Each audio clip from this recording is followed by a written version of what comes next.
Todd is really sensitive if I don't give him enough space.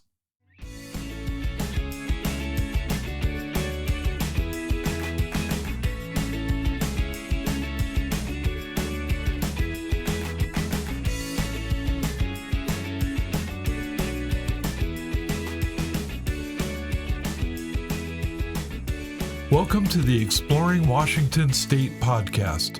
Here's your host, Scott Cowan. This episode is sponsored by Thing. The Seattle Theater Group and Sasquatch Festival founder Adam Zaks present Thing. From August 26th through the 28th at historic Fort Worden in Port Townsend, you can enjoy a vast musical lineup, including Jungle, Modest Mouse, Father John Misty, and many more.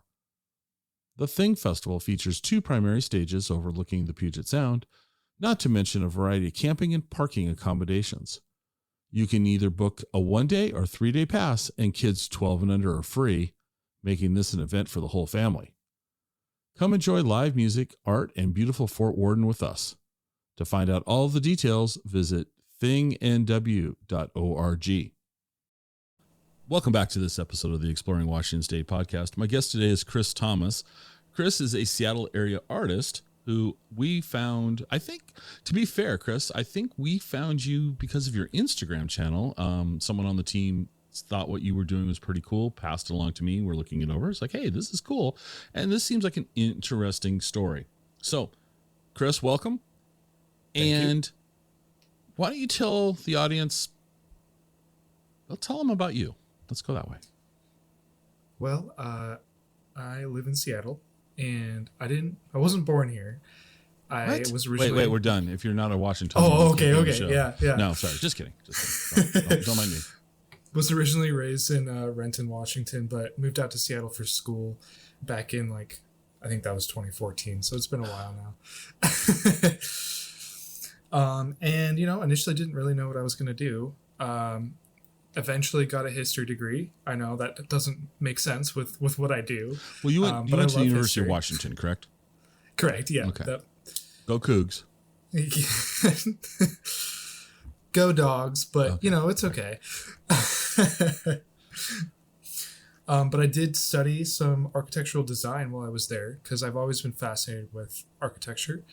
And I took on some drawing skills. I've always been super into art, whether it was drawing, coloring, whatever, ever since I was really little. Mm-hmm. And kind of learned some more technical skills and really didn't do anything with that for a while after I graduated. I graduated in 2019. And after that, I just kind of, just was doing random jobs here and there. Worked at a law firm as a file clerk for a while, and finally decided to do art full-time actually this year. But my whole art story kind of started in late 2019 with a wine and paint night with my cousins. And we were just kind of doing it for fun, and we were doing it probably every other week or so. And I just found that I really missed creating art. And so I kind of delved more into that and kind of just taught myself skills, watched some YouTube videos, watched a lot of Bob Ross. Do you make happy little trees? Oh yeah, I make lots of happy little trees. And just went from there, and I kind of discovered my own style. Because initially I was doing a lot of landscapes and kind of utilizing some of that architectural design technical skills. So I was doing a lot of perspective and whatnot. But kind of, I've always been interested in space. And so I wanted to do some more space-related stuff. And I've always also been interested in kind of the surrealist aspect, kind of that style.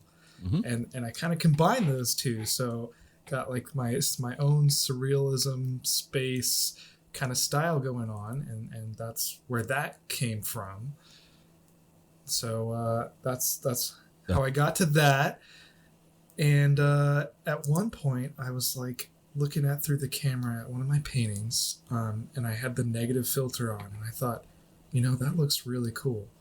looks really cool in the negative. I want to paint it that way. And so I did that. So I painted a piece in a negative color palette so that when you look through it, filter, it looks like normal, like a normal color. And that's really when my art career kicked off, is when I started posting that on social media. That's when people really were like, whoa, this is cool. And I was like, yeah, it is cool. Well, first off, my condolences for being a file clerk in a law office. I can't imagine a more soul-sucking existence. So good for you for breaking those chains. Oh, yeah. It was definitely, I had a little bit of that soul-sucking for sure. Yeah. So I'm glad I got out. So the wine and art, gatherings, were these just around at somebody's home, or were you doing it at an establishment that had those type of events? Or we were just doing that at each other's houses. Okay. Just meeting up every week or every other week and having some drinks, doing some paints.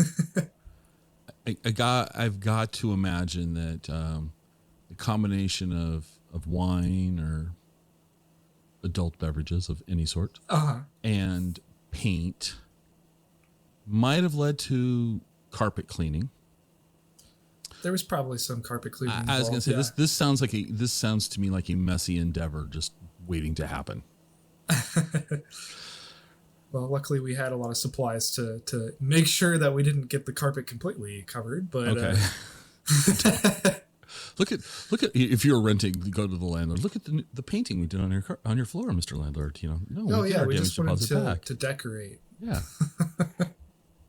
Well, art is one of those things that, from the outside looking in, that there's this phrase, and it's like called a starving artist. There's a lot of people that try to do art of just any genre, right? Whether it be popsicle sticks glued together into little dioramas, or fine art, or anything like that. And it almost seems like to me that in many cases the word starving doesn't necessarily equate to lack of talent, or you can be very talented and make no money, or you can be like Thomas Kinkade.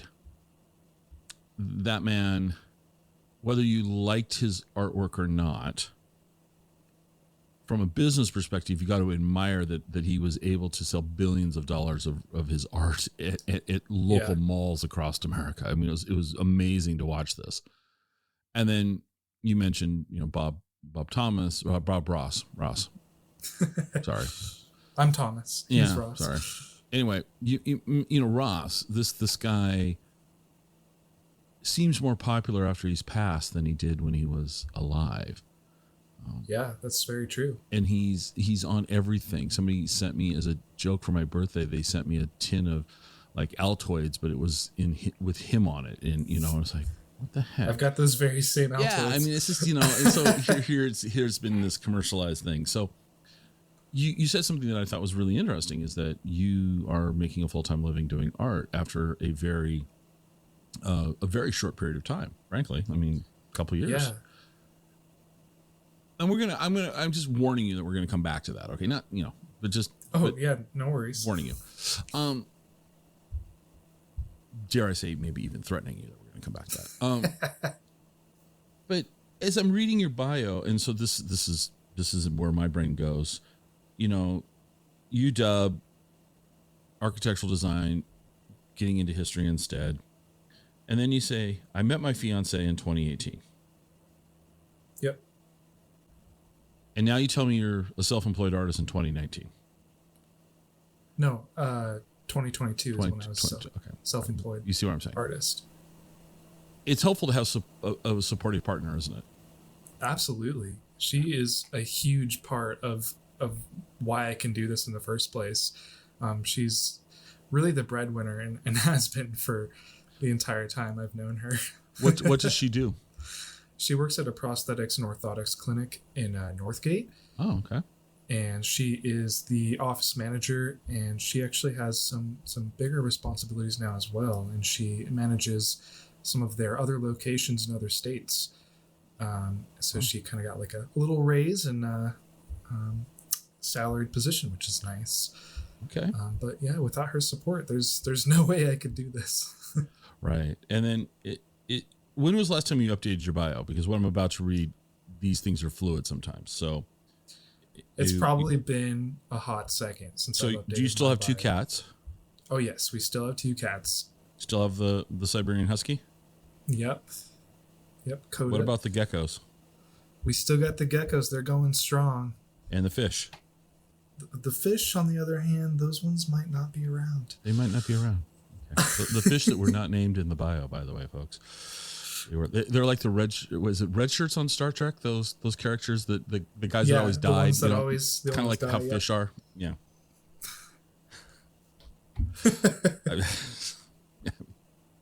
You got it. Yeah. I had a fish today. It was gone tomorrow type thing. So YouTube training, you had some, interest in art, but you've never had any real formal training other than, architectural drawing. So one of the things you also said though is your first art was landscape related for the most part because you were drawing on perspectives and all that. Did you find those pieces to be more clinical versus artistic? Were you drawing more on the architectural drawing than you were on being artistic? Well, when I was in my architectural design classes, yes, that was definitely more clinical. Later on, when I was just doing the landscapes, I was doing those because I've always loved landscapes. I obviously watched Bob Ross a lot, and that's pretty much all he does. Right, is landscapes, and so that was the initial inspiration for those. Like, yeah, I want to do some of my own, and I used acrylics instead of oils, but still could use some of the same kind of techniques that he used.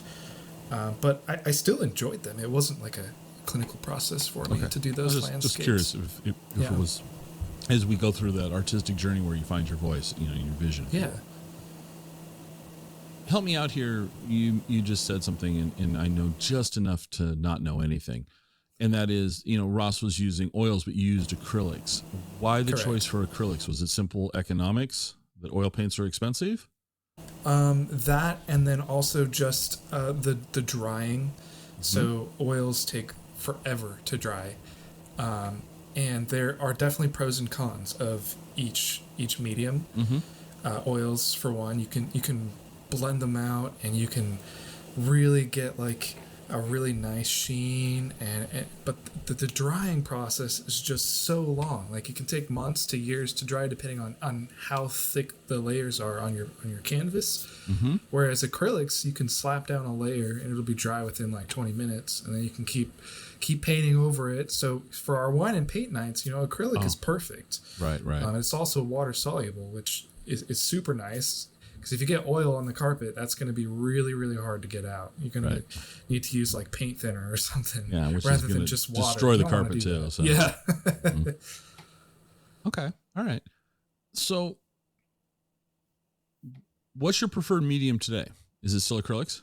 Yeah, today it's still acrylics. For me, I use higher quality acrylics now than I used to, of course, but.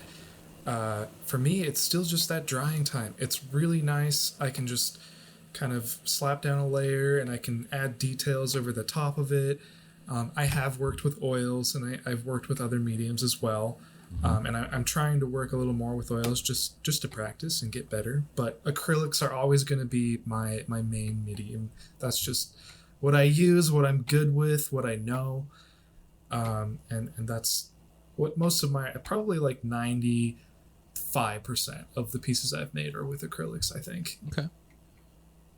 And so I've just so you know, this is where we're shifting gears, just warning you. So now I'm looking, I'm now looking I'm on your website still, but I'm looking at some of the pieces that you have for sale. And a lot of these are prints that I'm seeing. But one of the questions I have and I haven't looked too much yet, so, this might be really glaringly obvious and I just haven't looked. Typically, how big are the pieces that you're working with? What size paintings are you doing? So it really ranges, but I tend to do my smallest size being like an 11-inch by 14-inch canvas. Okay. And then the largest canvas, I believe, was 30 by, it was like 3 feet by 4 feet, basically. Okay. But the average canvas size that I work on is probably 16 inch by 20 inch. And that's a pretty average size painting anyways. But that's kind of my preferred size, because you can get a lot of detail in, but it's not so massive that it's a huge undertaking, which is nice. Have you ever thought about doing something, on a massive scale? Oh, absolutely. I think about it all the time. I've actually got a couple big canvases just waiting to be painted, and I just haven't thought of what to add to them yet. Okay. Well, I'll put you on the spot. What do you think it'll be? It's definitely going to be space related. Could be my classic floating islands in space with some planets in the background. Maybe have an astronaut in there. I don't know if I would do a negative piece that large. That feels like, I don't like the appeal of that being so big. It'd probably just be in like a normal color palette. Okay. Definitely with acrylics. Yeah, that's what I've got envisioned. But definitely no like set concept. Let's just, because we're talking hypothetical. Yeah. How long do you think from a tech? Now, a lot of my questions will probably be very technical, not artistic, which is, I understand the artistic part of this could totally derail this question, but a massive canvas, how long do you think it would physically take you to do that? Probably anywhere from 60 to 100 plus hours. Because my smaller canvases, it really depends on how much detail I'm putting into them. Right. But say the 16 by 20 inch, those usually take me a little over 40 hours. So I'm just kind of thinking in general, like that's probably about a good time frame is anywhere from 60 to 100. I think that's one of the things I think people that are looking at art overlook is the amount of time that it takes for a piece of art, whether it be a painting or a sculpture or macrame. The time that it takes to, and I'm not talking about the time that you spent like with your sketchbook noodling out ideas. I'm talking about the idea that the time that you say, here's the canvas on the easel, I've got my paints, I'm going to work. That time, from that clock going, not the creative process of like even conceptualizing what you're trying to do, but just the physical act of creation, the work is very time consuming in most cases. You don't just slap together a painting. Exactly. You don't just tie a bunch of knots together and go, here's a plant, plant holder. I need some new artistic examples. I gotta move past macrame. That was like the 70s. So anyway, you don't take, and people like, there's some people in Seattle that do some pretty cool stuff with like recycled items. And, for sure. And that, you think about the time that they would spend gathering those items and then trying to find the right place for them, like, what am I going to do with this? Where's this going to go? And that. And so, that's always something I think is interesting for artists. But on your page, you've got some originals, but you've got a lot of prints, which I think then makes art accessible to the masses, because you can duplicate it, you can replicate it, the costs are lower, and thus somebody gets something interesting in a dare I say, a impulse buy price, right? They go, oh, I like that. They just buy it. Absolutely. Versus, oh, the original that's 3 foot by 4 foot, where would I put that? And also, how do I afford it? Walk me through the process of your prints. How do you go about having those created? Yeah, so my prints, like you say, are a much more accessible option, and that's exactly why I want to have them, is because I know art is a luxury item. So it's really nice when you can go to an artist's website and be like, I can't afford an original, but I would really like your art and I would like to support you. Mm-hmm. And that's when you're like, oh, they have got prints, which are a much cheaper option. And for me, how I go about making those is I'll take my camera and I'll take really nice photos of my original piece. And I've got all these like lights that I set up so they got the lighting all correctly. And then I will upload the picture to my computer and I'll edit it, make sure that it's all correct so it kind of reflects the real life photo, or the real life, not photo, the real life painting. And make sure that the settings are all correct, and then I will upload it to, so the website that I go through is called catprint.com, and so I don't go to like a local print shop. I've always worked with Catprint. They just have super high quality stuff. They've got lots of different options like prints, posters, other merch, but mostly I just do the prints and posters.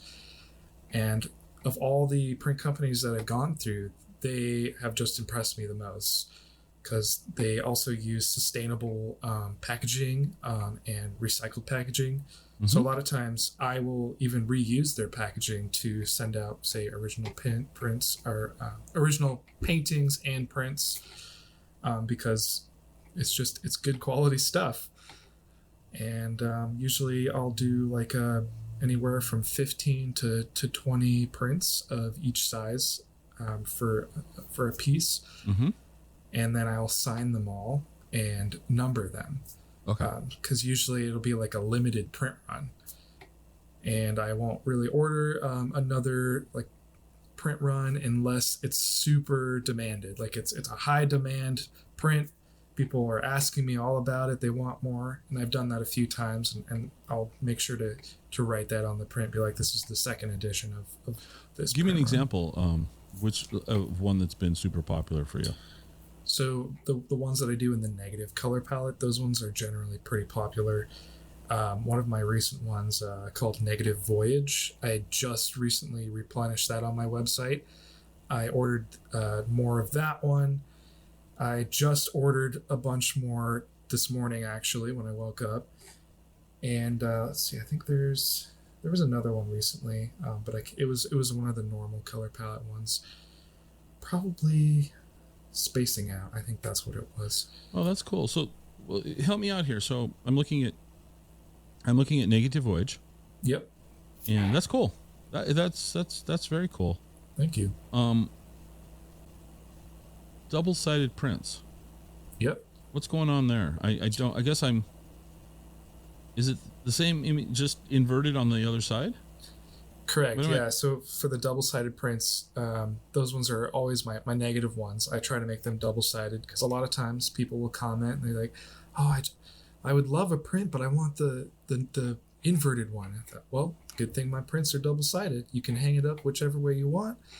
I've even had people hang them in like those glass floater frames, so that they can kind of like switch it around so they can see whichever one they want, or they hang it from the ceiling and kind of have it spin around.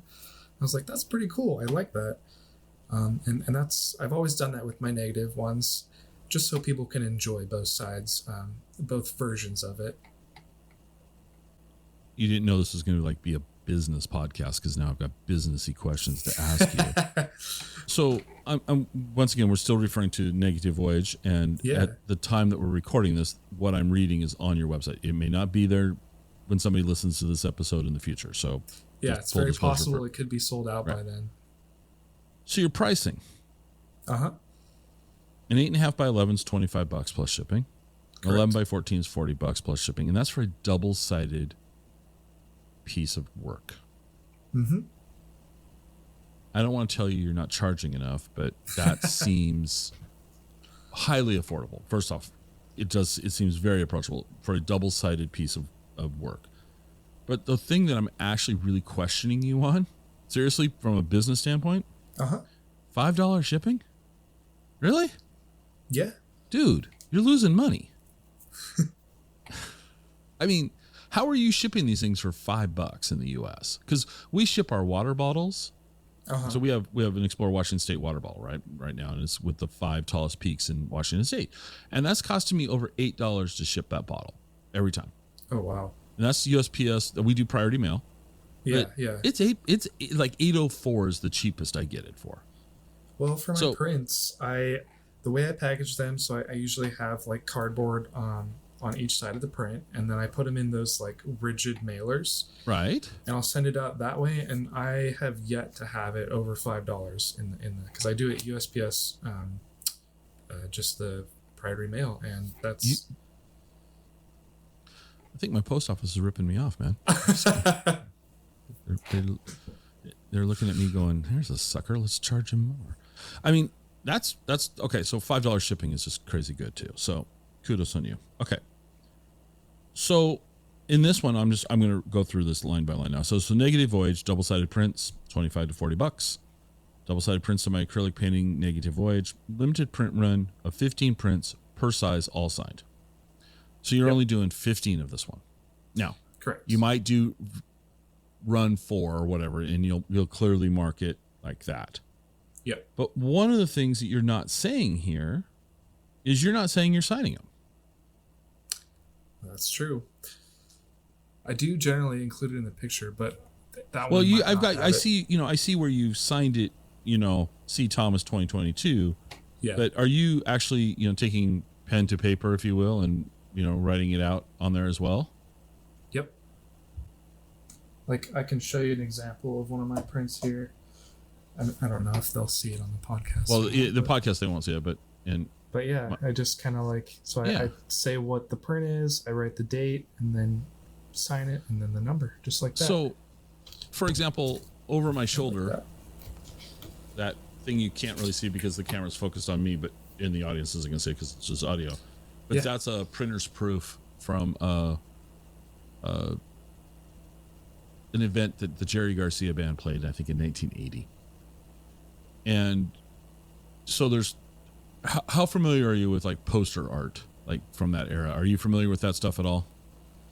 Probably not very much, honestly. Oh, that's fine. Well, like back in the day, if you go look up like album art from the 70s, you'll see, like, if you go look at Yes or Emerson, Lake and Palmer, they had these kind of surrealistic art covers there was 2 artists in the Bay Area that were very prolific in this kind of genre. And people will pay a lot more money for a signed art piece than they will just the print run. So that's a printer's proof, and it's signed. And I got it, online at a poster place in San Francisco a few 10 years ago or so. Where I'm going with this is that actually I think you signing the work and telling somebody that you're signing the work is maybe, for somebody who's likes your work. I mean, let's not, this isn't strictly a business thing, but people like your work, they're buying it. But if you ever blow up, and dare I say, we have Chris Thomas on Altoid tins or Chris Thomas socks or whatever, now somebody go, I have a signed print from 2022 before he was on that podcast. That's where I found him. And I'm being, humoring, but I think you should definitely say you're signing these things if you're not. And I'm only looking at this one, so I haven't gone through, cart by cart items. So. No, you're totally right. I should be noting that down. I think that's pretty important because it might be higher coveted if I actually say that.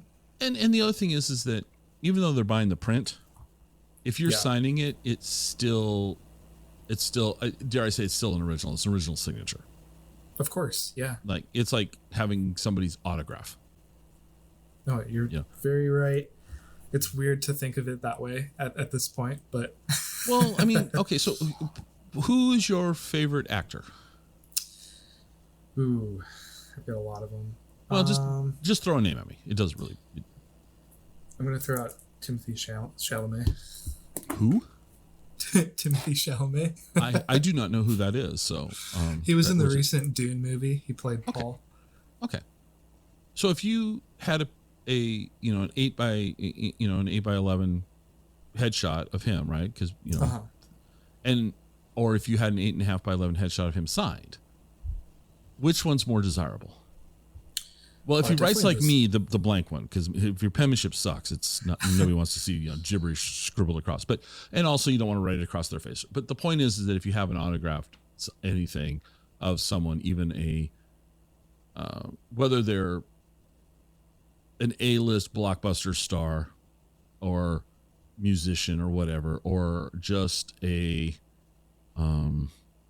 local celebrity, if you will, having that connection is always, I think, more desirable. And absolutely, I agree. I think your audience might appreciate more. They're buying a print to have your art at home and to support you, then your signature might really resonate with them. And if you're already doing it, I think you should just tell them you're doing it. No, that makes tons of sense to me. There's your unsolicited business coaching advice. It's worth what you paid for it. By the way, that you didn't pay anything, so it's not really worth a lot. But yeah, I'm thinking, there's this sense of when I look at your art, and I'm no art critic, but there's this surrealistic, but yet it's got like this sense of whimsy to me. Yeah, I really like that. I like that description. And it's not, but then there's a couple here that don't look like they belong, and I don't mean that in a bad way, but like you've got the Warden in Winter Morning, and those look more like old school, so when were those done? So those ones, were those earlier in your career? I think it was actually in the middle of my career, probably earlier 2021. Yeah, it's signed 2021. Yeah. Yeah, and then the Warden, I believe, it might have been this year or even late 2021. But those ones kind of just, sometimes I like to go back to my roots and do landscapes and kind of see what I can do now compared to what I was doing when I started out. But the piece that you're talking about, the Warden, that one actually has a couple kind of Easter eggs almost in them. I just think I found them. Yeah. Yeah, that's because I was just looking at the little print on the cart, right? Yeah. Like when I'm looking at all your things and it says the Warden, and you really can't tell when you zoom in on it, though. It's like, well, wait a second. There's some toxic waste. Yeah. Yep. There's like a radioactive barrel there. The farmer is not a person. No. Yeah. Let's say like robot or some sort of robotic farmer, because I'm a super big science fiction nerd, so I like to include little things like that in my pieces. Always kind of keep the person guessing what's going on in the piece. Like, what is going on here? Why aren't there any people? Why is there radioactive waste? Why is there a robot tending a farm? Like, right? Is there anyone that it needs to feed? Right. Yeah. Good point. Well, you mentioned, science fiction you enjoy science fiction, and that's a genre that has so many subsets to it, right? And absolutely. Yeah. It's just, you can like this type, but just not like every other thing, but it's still considered science fiction. Who's a couple of authors whose work you enjoy? Oh, this is a good question. So I really, really like Isaac Asimov. He is probably my favorite science fiction author. And then I really like Kurt Vonnegut and Philip K. Dick. Those three are like probably the top three for me. Okay. And there's a bunch of other ones that I think it was Arthur C. Clarke. He did I can't remember the name of the series at the top of my head, but the one that was turned into a TV series. I was going to joke and say Firefly, but I mean that's a good one too. But yeah, so Isaac Asimov probably has had the most influence on me because of that kind of retro science fiction. That's what I'm really into. And some of my most recent art pieces have actually been heavily influenced by his work, and then also by artists of that era. So like David A. Hardy has been a huge influence. He's an artist that has done a lot of like covers and magazines and stuff like that. And then there's a few others that I can't think of at the moment, but he's the one that sticks out for sure. So I would not consider myself a science fiction fan in the sense that I realize I'm probably going to annoy everybody that hears me say the following sentences. I don't enjoy Star Trek. I don't enjoy Star Wars. I just don't. I mean, they're just, they leave me flat. The original Star Trek is comical to me. It's just, I think of it as a comedy. It's laughable. I just don't, and I know that that's blasphemy. I know that you're probably just like clenching your fists off camera right now, just wanting to punch your computer screen, but don't. It's not worth it. Just a little bit, Star Trek is gotta. Well, it's like place in my heart. I was okay. So, for example, I was a guest on a podcast the other day. We recorded the other day, and the host was, and it was nothing to do with like kind of like our topic here today. We just also now we're talking TV and movie and had nothing to do. Okay, but he mentioned that he was going to go watch. Is it the Obi-Wan? Is that the new? Yeah, the new Star Wars show on Disney Plus. Yeah, that. And I'm like, okay. Cool, go. I have zero curiosity about it. Zero. It just doesn't intrigue me at all. But there's nothing wrong with that. It's just not for you. No, but people look at me like I never saw. Okay, so you're much younger than me, but when I was teenagers, when Star Wars first came out, the original first 3 Star Wars episodes, whatever they were, 4, 5, and 6 in the series or whatever they're supposed to be. That always baffled me. I never saw them when they came out in the theaters. I never saw them the first time. The first time I saw them was on a VHS tape. Wow! And I watched it like on a small TV and went, "It's the big deal." And then I went, I saw them when Northgate had a theater, and they re-released them back out. You could go watch them, and I went and watched them, and they were better, but it just isn't my jam. Okay, that's all.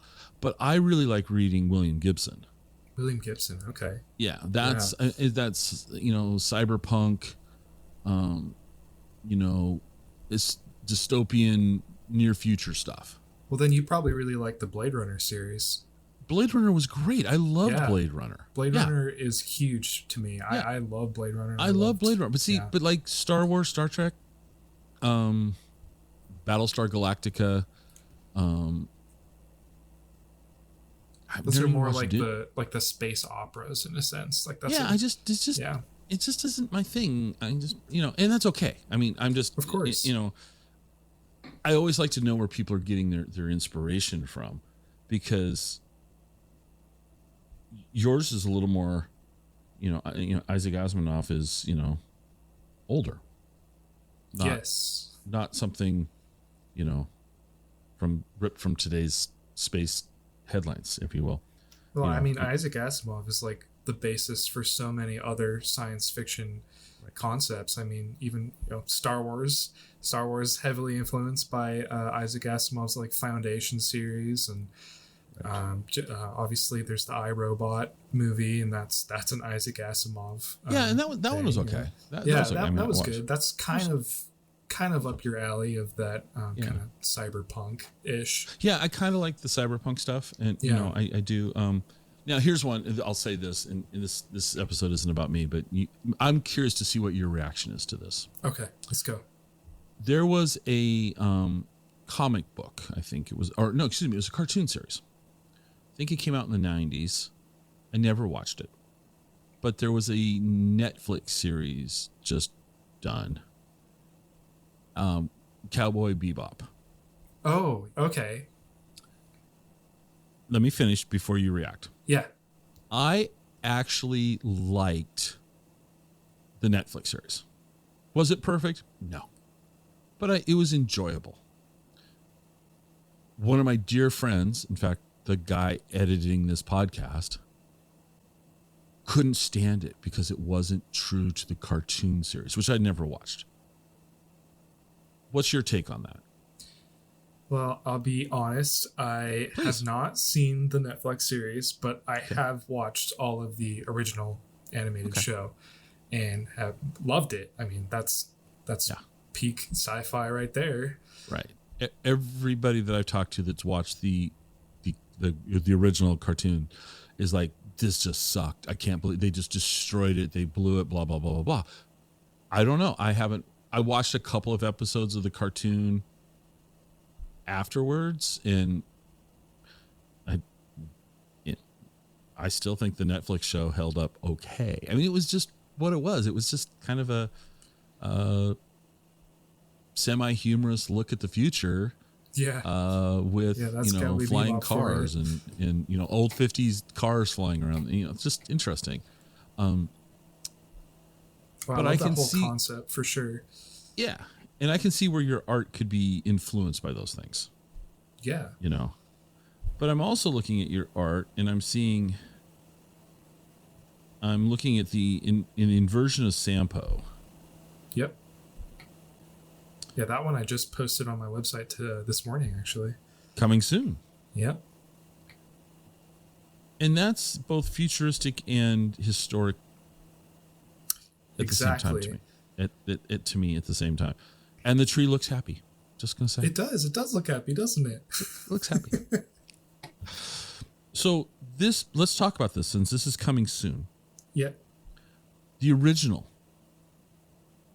What have you done with did the original sell? So that one was actually a custom commission piece.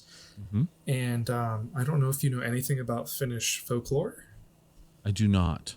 So the Sampo is like a magical object in Finnish folklore that was created by there's a guy called Ilmarinen, I believe is how you pronounce it. Okay. And he was like this blacksmith. He created this magical, it's like a mill. So you put stuff in it and you grind it up and then out pops out anything you want because it's magical. So you kind of like put alchemy in, then, if you will.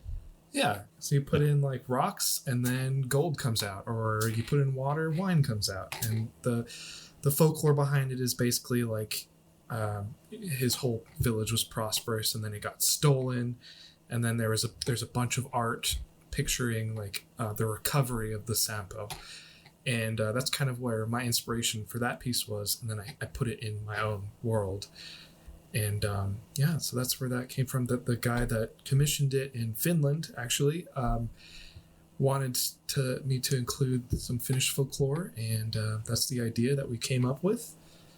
And I think I really enjoyed making his concept come to life. So that's what that is all about, basically. Wow, this is really interesting to me because I'm looking at on your site. You have the inverted version is the first picture. Yep. Right. And I'm looking at it and I'm like, there's not a lot of detail in the guy. That's just my initial first thought. Yeah. Oh, there's not a lot of detail in the guy. And honestly, I was like a little like, oh, I wish there was more. That was my initial reaction. Okay. I am trying to actually quote unquote paint a picture here. And then I click on the other image and then all of a sudden there's all the detail that I wished was there. Yeah. That's really, really cool. That's a really cool to see it like that is very, very cool. Although I will say the tree doesn't look quite as happy in the second version. Just doesn't. I kid. No, that's really cool. So that's something that's coming out. And so that was a commission piece that you did for somebody in Finland. Correct. Yep. Okay. The last time I looked at a map, a globe, or just paid attention to the world, you live in Seattle and Finland's far away.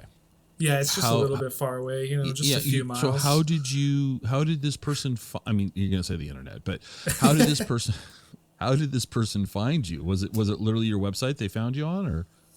It was probably either my Instagram or my TikTok. Oh, really? I do a lot of the TikToking, Okay. All right. Let's go there. Cause I don't, I've been joking lately. I say I'm still on AOL, but, TikTok, how on earth are you promoting yourself? Cause my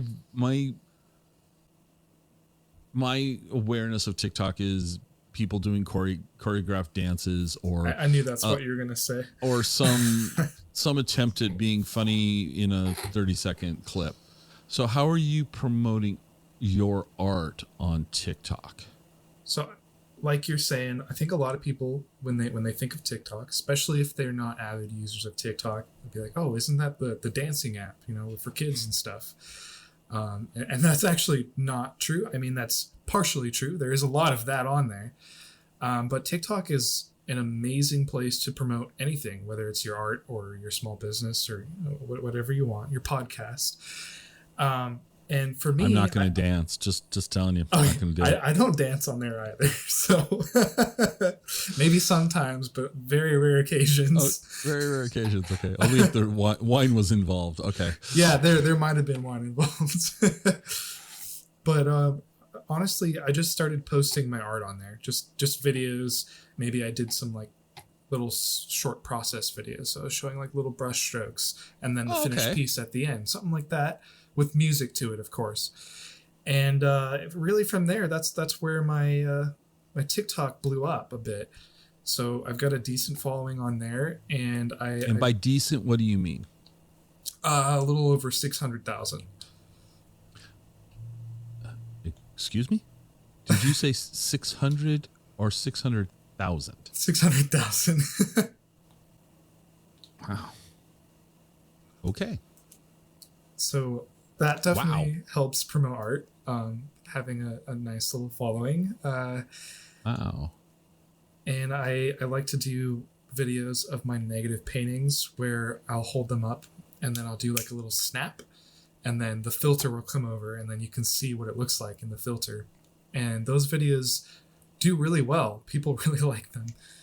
And I think some people don't actually understand what's going on because they're like, whoa, did you turn the black light on? Like, what happened? It's like, no, there's a filter over the screen.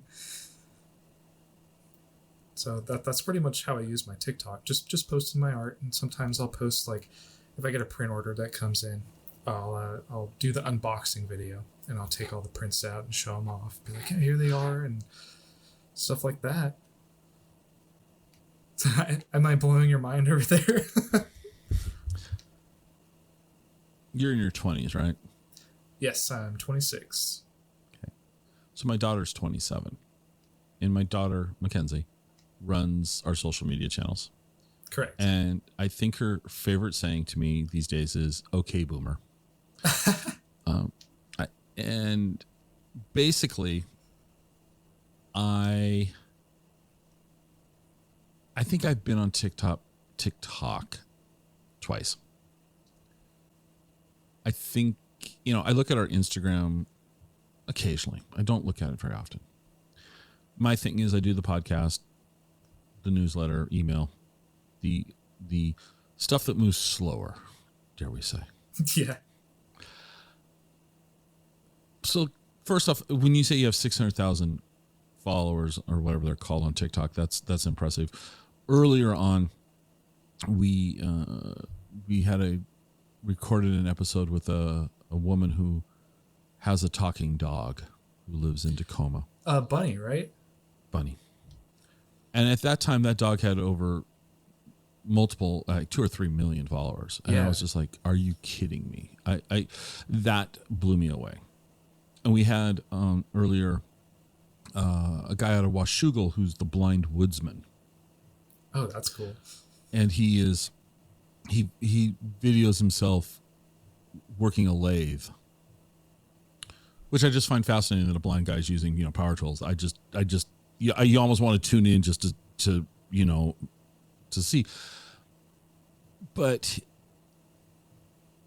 TikTok has been, he's got a huge following on TikTok, and people, I've said, I was talking to my granddaughter and I said, I want to talk to this guy, he goes by the Blind Woodsman. And she goes, I know him. I've watched his stuff. And I'm like, what? And so I'm going to acknowledge that TikTok is not something that's, my thing.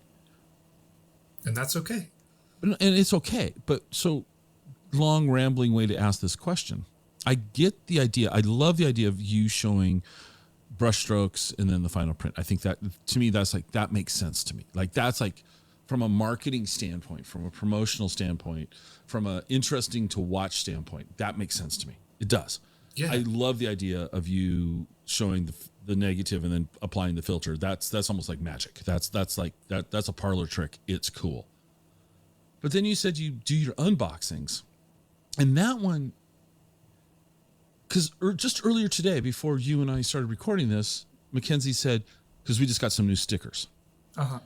And she goes, have you taken any pictures of them? I go, no, not yet. Haven't had time. Haven't unboxed them. She goes, oh, I want you to record yourself unboxing them.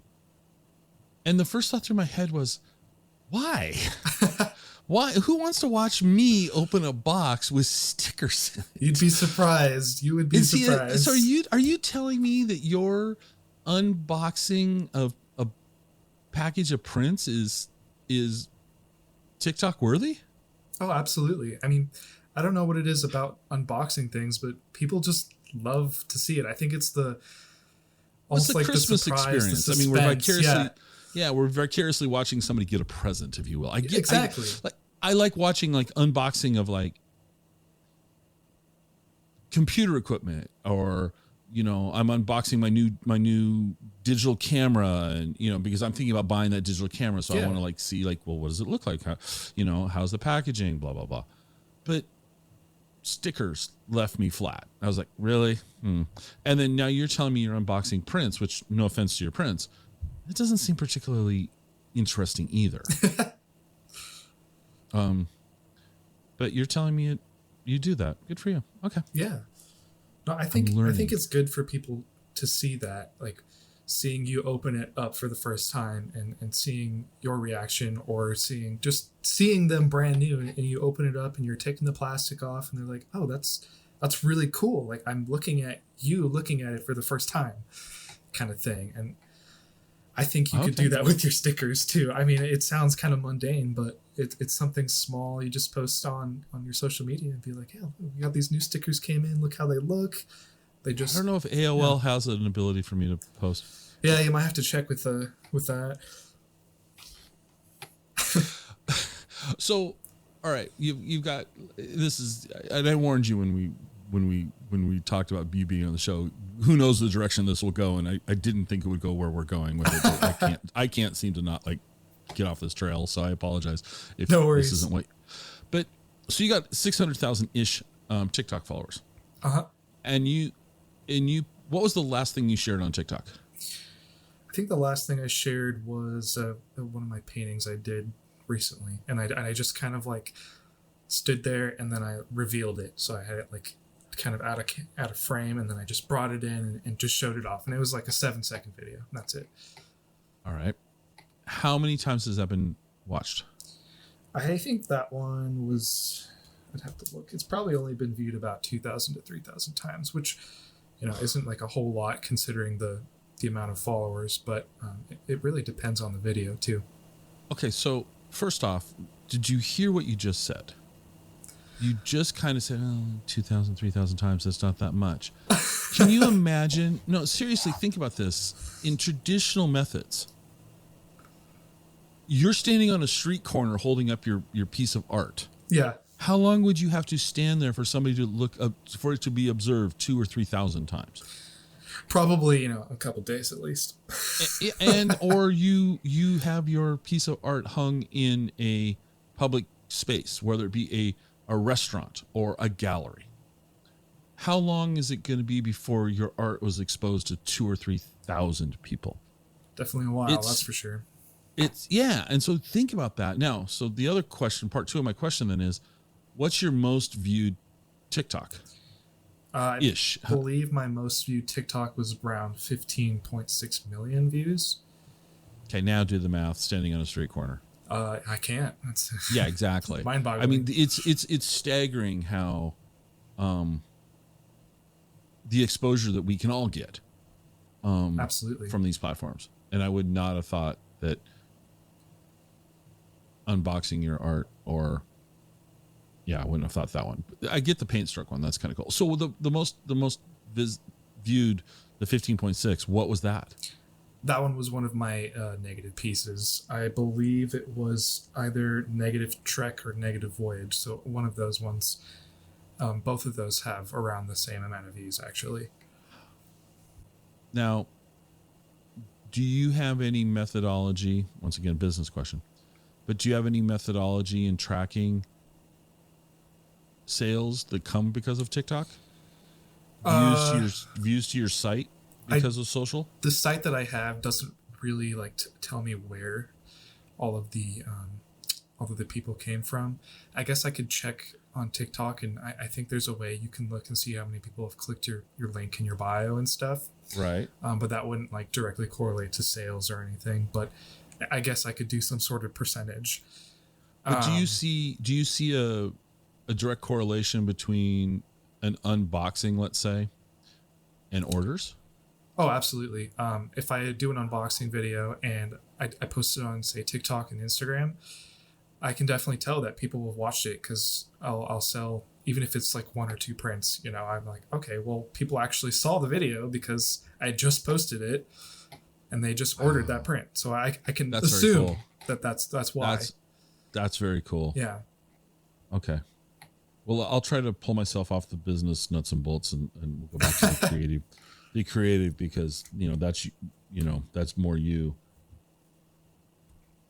But I mean, the business aspect of being an artist is a huge part of it too. It's not all the creative, especially now that I'm full time. So now that you're full time, all right, thank you. Great transition. What's next? What do you envision for the next, from today out a year or so? Because you can't forecast beyond that, really. But it's true. So what do you want to do? I have a lot of things I want to do. Something I've wanted to do for a while is really build up my YouTube channel. I know YouTube is a little older now, but it's still a good platform for artists. Was that a dig? Maybe not intentionally, but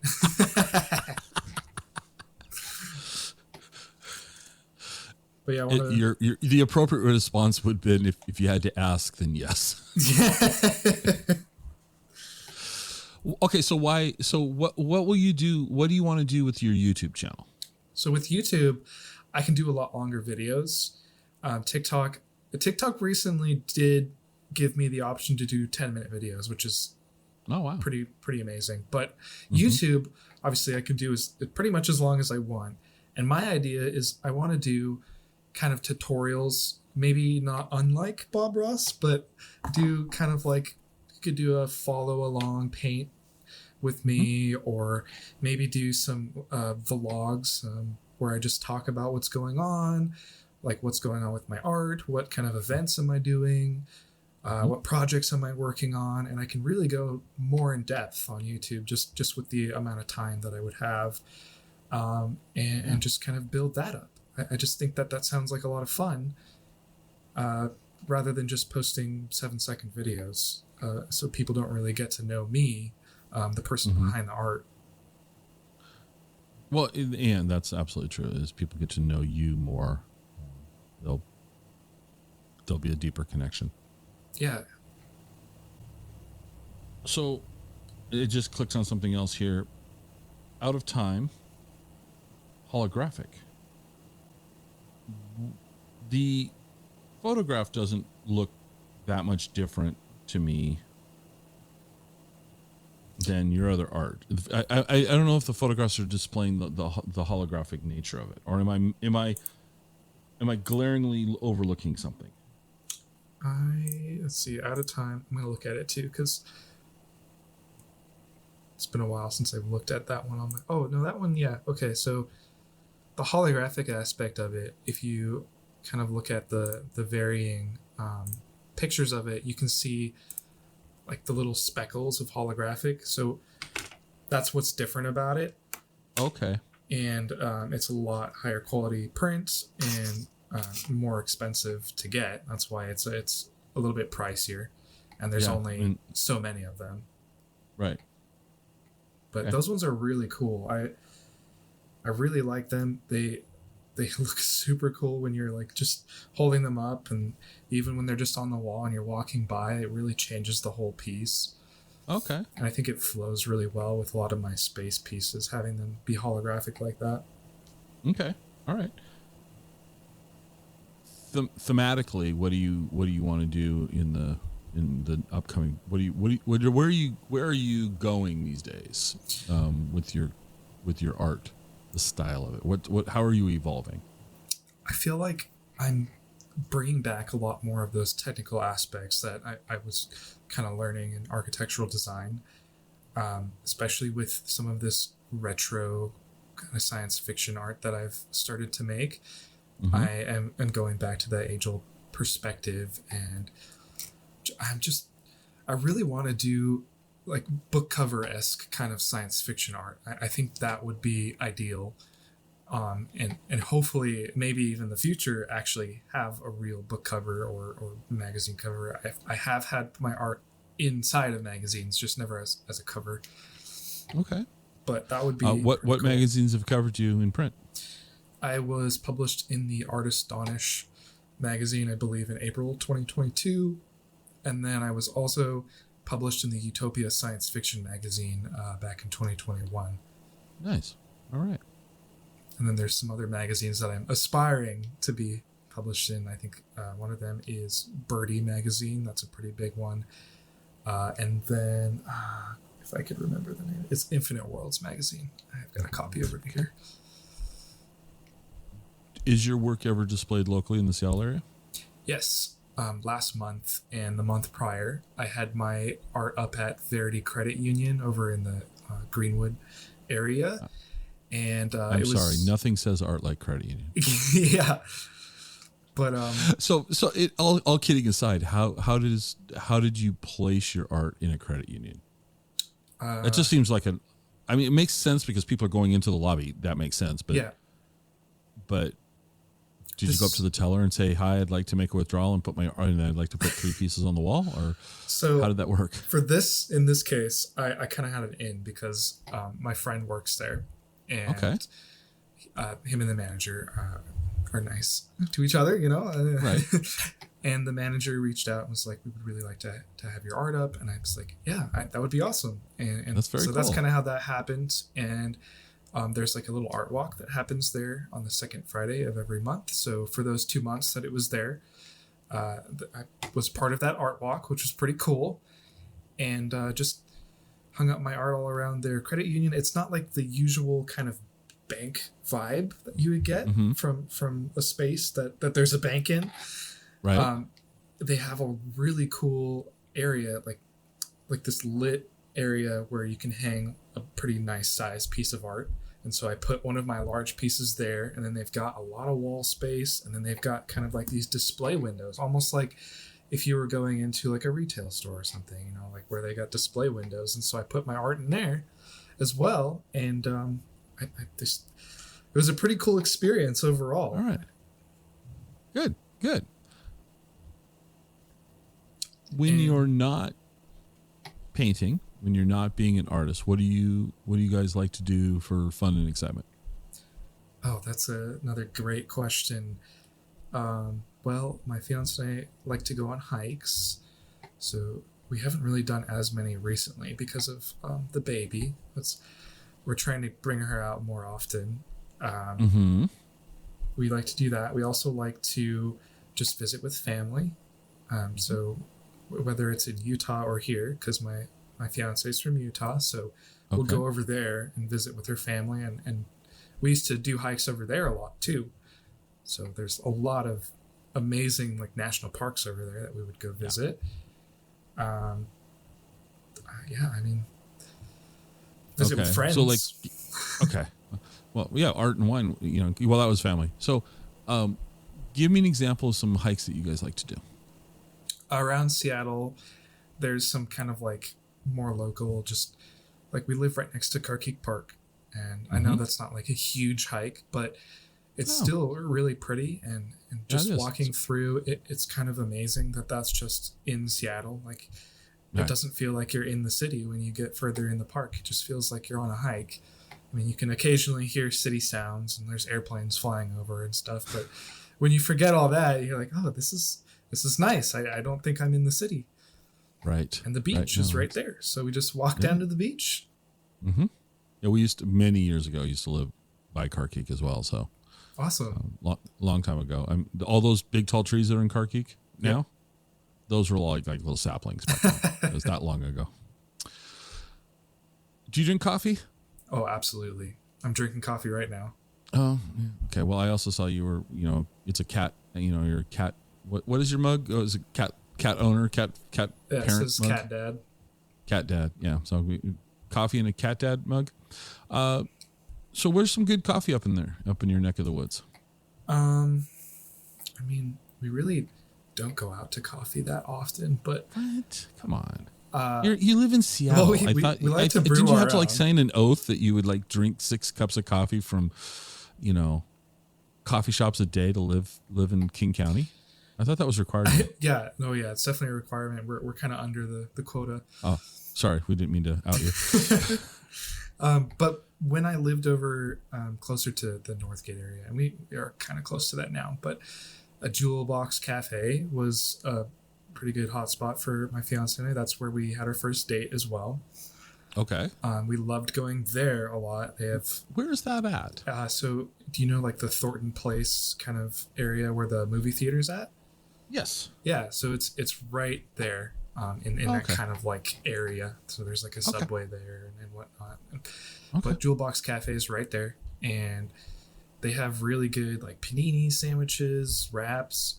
So we would always get like breakfast wraps and stuff like that when we would go.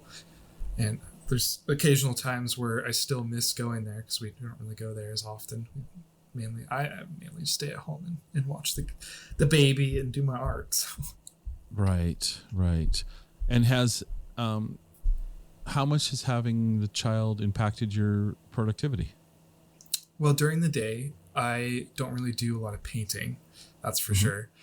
But I can do more of the business side of things because when it comes to painting, I feel like I really need to get in that headspace. And so if I have to take care of my baby, I can't really get fully in that headspace because obviously she needs to be fed or held or whatnot. And I need to like sit down and have like a long period of time to focus on that. But the business side of stuff, like say I'm ordering prints or I'm packaging orders, I can do that because it's just kind of like a small little thing that I can just get done during the day. So I can do that. But productivity wise, I don't feel like it's affected me that much because to be honest, when I was working full time as a file clerk, that's what really impacted my productivity as an artist. Right. I think the law firm would probably frown on you packaging something in between filing. Absolutely. Yeah. I just have that suspicion. So you mentioned, you to when you're being creative and you get into that headspace. So for you, what is the creative when you're in the zone? What are you listening to music? Are you drinking a ton of coffee? Or, what is it that you're doing that helps you get into the flow? First of all, yes to both of those. All right. I usually play like more ambient music sometimes, but it really depends on the mood I am in that day. Sometimes I'll play like synthwave kind of 80s style music. Sometimes I'll just listen to 80s music. Sometimes I'll listen to modern day like psychedelia or indie. I don't know, it really depends, but I'll put on a playlist. I got my cup of coffee and usually a cup of water as well.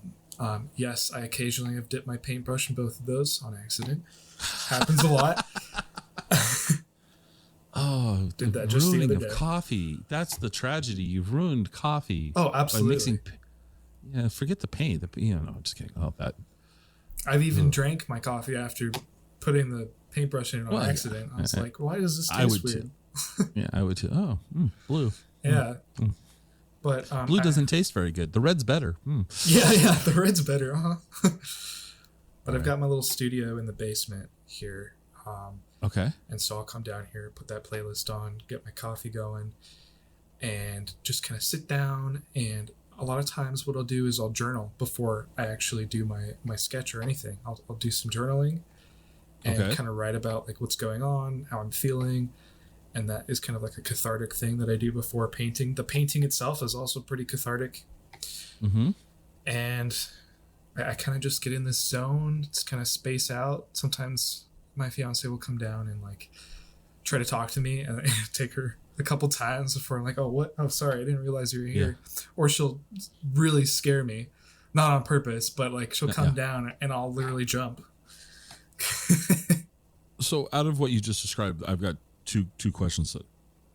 Number one is, how many are you working on more than one painting at a time? Oh yeah, all the time. There's more than how one. many are you typically working on? Anywhere from 3 to 5, and I gotta say, not all of those get finished. Sure.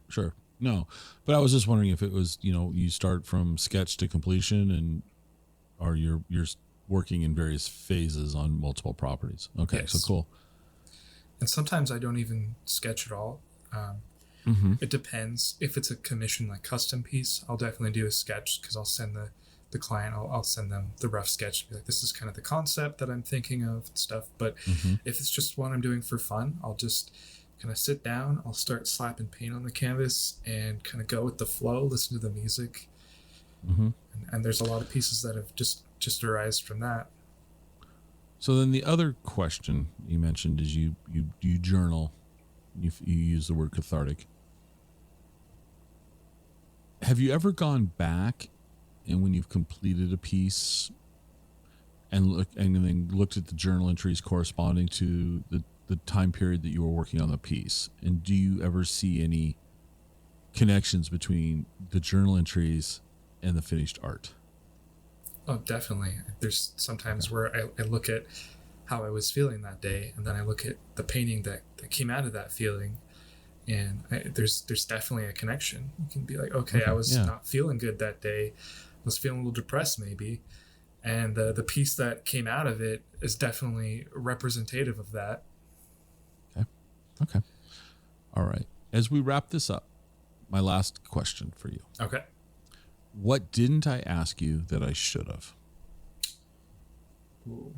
Maybe like what kind of events I'm doing in the future. Oh yeah, very good. What so Chris, what events are you got going on in the future? So, in July. Good question, Scott. Thank you for asking. Yeah. Thank you. In July, so next month. I don't know when this will come out, but this will come out in that time frame, so this might be relevant. So it might be this month. Yes. But I'm going to be at 2 art fairs. So I'm going to do the Wedgwood Art Festival, which I believe is let me check the calendar really quick. Yeah, that's going to be the 9th and 10th of July. The 9th and 10th of July 2022. Correct. And the Alki Art Festival, or Art Fair, is going to be the 23rd and 24th of July. And so I'll be at both of those. It's going to be a busy month. Yeah. Okay. And anything else in the future after that you got on the books? In between those, my fiance and I are getting married. Oh, congratulations. Thank you. Congratulations. There's no stress there. There's a little bit of stress, but it's not as bad as it could be, because we're having a very small wedding. It's actually going to be in my parents' beautiful backyard. And we're just inviting very immediate family, because we've waited way too long. So we joked about getting a cake that says "effing finally" on it. Love it. I love it. Okay. Well, congratulations in advance for that. Thank you so much. And also, kudos to you on your art and making it something that allows you to not be a file clerk. Yes. And allows you to be a stay-at-home parent. That's an opportunity that's huge for us. You will always look back on and go, that was very cool. Glad I got to do that. And in the moment, you may not appreciate that. In any given moment, like a diaper might not make you smile. But yeah, they rarely do. But right. But in the future, trust me on this, in the future, you'll look back on this period of time and go, I'm really glad I did that. You'll appreciate that. And I look forward to seeing more of your art. I think what you're doing is really cool. I like the way you're doing the double-sided prints. I think that's a really very good use of a way of displaying your art. It's almost like, like those shirts that you can wear inside out, intentionally wear them inside out, but it's a good use of that. It's some flexibility for people.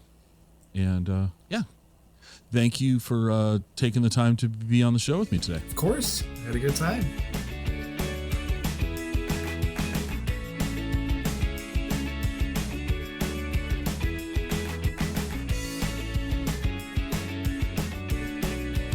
Join us next time for another episode of the Exploring Washington State podcast.